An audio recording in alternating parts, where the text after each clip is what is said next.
અને હવે કરીશું વાત દિવાળી પહેલા નવા જૂનીના એંધાણ વિશે।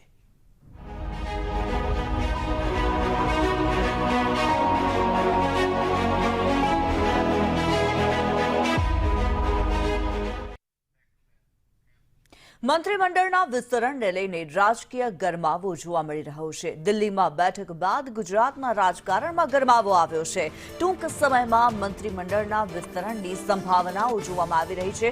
6 થી 7 જેટલા મંત્રીઓને પડતા મૂકવામાં આવી શકે છે। મંત્રીમંડળમાં મંત્રીઓની સંખ્યામાં વધારો થવાની પણ સંભાવના જોવામાં આવી રહી છે।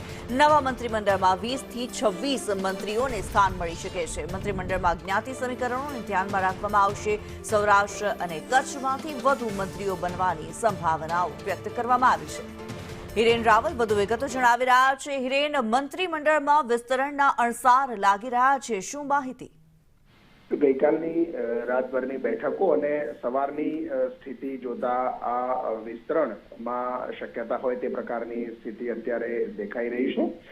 સરકારમાંથી વર્તમાન સરકારમાંથી 6 થી 7 જેટલા મંત્રીઓ છે એમને તેમના પરફોર્મન્સ અને અન્ય કારણોસર એમને મુક્તિ આપવામાં આવશે, એટલે કે કેબિનેટમાં રાખવામાં નહીં આવે।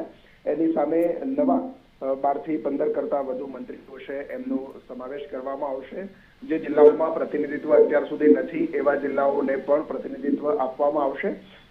સંભવતઃ દિવાળી પછી આ ફેરફારની શક્યતાઓ અત્યારે આંકવામાં આવી રહી છે અને જો લાભપાચન સુધી એ નથી થતું તો સીધું જાન્યુઆરી 2026 સુધી આ વિસ્તરણની શક્યતાઓ નહિવત સ્થિતિ અત્યારે લાગી રહી છે। જો કે હાલની જે 2 દિવસની મેરેથોન બેઠકો છે એ જોતા 25 થી 20 ની સંખ્યાબળનું નવું મંત્રીમંડળ છે એ 2027 વિધાનસભાની ચૂંટણી ધ્યાનમાં રાખી તૈયાર કરવામાં આવી રહ્યું છે।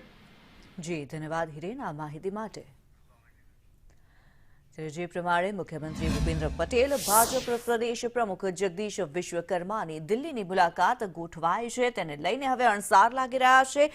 ગુજરાતના રાજકારણમાં નવા જૂનીના એંધાણ વર્તાઈ રહ્યા છે। મંત્રીમંડળમાં વિસ્તરણને લઈને રાજકીય ચર્ચાઓ ચાલી રહી છે, અટકળો લગાવવામાં આવી રહી છે। 6 થી 7 જેટલા વર્તમાન મંત્રીઓને પડતા મુકાય તેવી શક્યતાઓ અત્યારે જોવામાં આવી રહી છે। મંત્રીમંડળમાં વિસ્તરણ કરવામાં આવશે, જેમાં 20 થી 25 જેટલા મંત્રીઓનો સમાવેશ હોઈ શકે છે। 6 થી 7 જેટલા વર્તમાન મંત્રીઓને પડતા મુકાય તેવી સંભાવના છે। આ સાથે જો વાત કરવામાં આવે તો મંત્રીમંડળના વિસ્તરણની અંદર 14 થી 15 નવા ચહેરાને સ્થાન મળી શકે તેવી શક્યતાઓ અત્યારે વ્યક્ત કરવામાં આવી છે। નવા મંત્રીમંડળમાં સૌથી વધુ યુવાનોને સ્થાન મળી શકે તેવું પણ ભણકારા વાગી રહ્યા છે, તેવા પણ અણસાર જોવા મળી રહ્યા છે। ક્ષેત્રીય તેમજ સામાજિક સંતુલન સાધવાનો આ મંત્રીમંડળના વિસ્તરણમાં પ્રયાસ થઈ શકે છે। આવનારી જે પ્રમાણે મંત્રીમંડળના વિસ્તરણની વાતો જે પ્રમાણે ચાલી રહી છે તે પ્રમાણે મંત્રીમંડળની જે હાલની સ્થિતિ છે, કેબિનેટ મંત્રી 8 છે, રાજ્યકક્ષાના 8 મંત્રી મળીને કુલ 16 મંત્રીઓ છે, જેમાં